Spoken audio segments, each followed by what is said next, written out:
is Katie. I am a third-year pharmacy student at Ohio Northern University, and today I have the honor of talking to Eyob. So go ahead and introduce yourself. Hi Katie, my name is Eyob and I have been with Ohio Northern since 2014. I teach in the College of Pharmacy. I am in the Department of Pharmacy Practice, and we team teach a lot of courses, so I'm in a lot of courses. Right. The main one that I'm involved in is coordinating what used to be, now is going to be called Advanced Endocrine, which is no longer the module that we're going to have in the new curriculum, but I used to coordinate that course. Okay. Can you tell us a little bit about your research interests?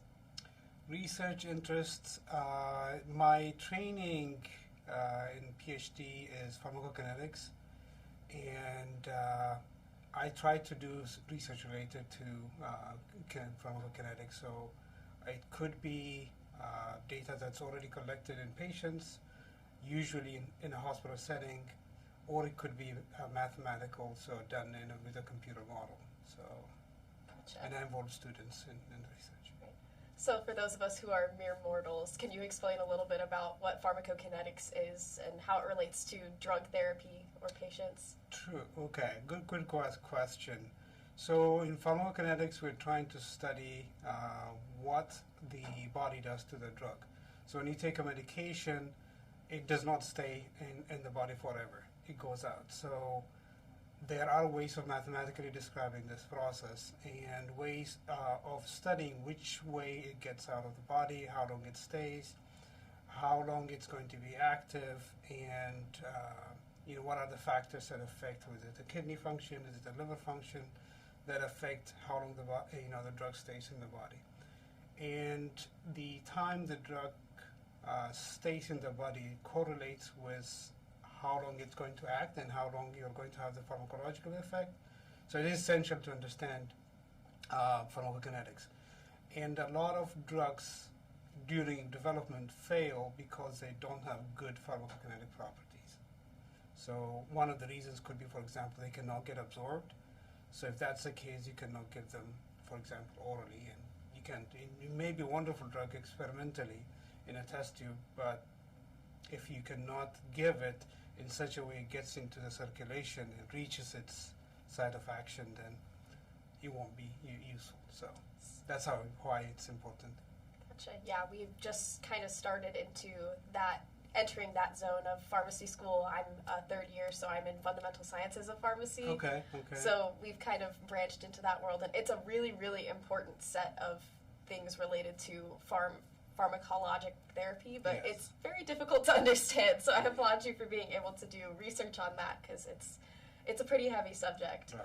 Now, outside of all of that, what do you like to do in your free time? In my free time, I like to listen to podcasts. I like to listen to audiobooks. I like to read and talk to friends and walk. Walk, yeah. I like to walk myself. Yeah. Do you have like a favorite trail on campus or off campus? I have kids and a wife, so don't really have the luxury. Right. So we usually go to the Y because that's where our kids do a swim team, and so it's easier, and the track the two of us, my wife and I, can walk on. So favorite places there. And then we have some parks in Lima that we go to when the weather, permits. Yes, Yeah. the weather does not often permit. No, that's true. My last question for you is, why did you choose to come to ONU and teach here? Tough question. Well, I was working in a hospital a long time ago in Kentucky, rural Kentucky, and I felt that I needed to change career. I felt like I needed to teach, and a friend of mine happened to look at the ad that Ohio Northern posted, and he relayed that to me, and I was interested. I came in and interviewed, and I loved the dynamics. I loved how people work well with each other, how friendly it was, and I loved the family atmosphere. So initially it was a friend of mine who suggested, but once I came in, I loved it. And the other thing is we have younger student population. They come in, knowing very little about the world, about pharmacy, and then they leave and you can barely recognize them. And to be involved in that process is really awesome. So. All right. Well, thank you very much. This has been Between Two Bookshelves.